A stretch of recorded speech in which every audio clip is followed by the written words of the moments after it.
shpërblimi i atij që thret në udhëzim dhe dënimi i atij që thret në devijim. Ka thonë autori Sheikh Muhammad ibn Abdul Wahhab rahimahullah, wali muslimin an Abi Huraira radhiyallahu anhu marfu'a, do thotë transmeton Muslimi nga Abu Huraira radhiyallahu anhu hadith të pejgamberit sallallahu alaihi wasallam që ka thënë men da'a ila hudan kana lahu min al-ajri mithlu ujuri man tabi'ahu la yanqusu dhalika min ujurihim shay'a. Kush thret në një udhëzim, ai e ka shpërblimin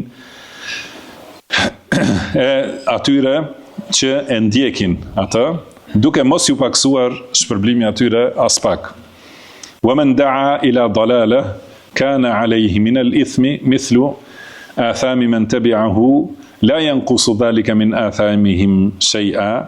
Dhe kush thret në një devijim, ai e ka dënimin dhe barrën e atyre që e ndjekin atë në devijim, duke mos u paksuar atyre barrën. Gjithashtu, edhe ata e kanë barrën e vet, por edhe ai që i ka thirrur në këtë devijim e ka barrën njësoj, domethënë i shumëfishohet barra atij me barrët e tyre.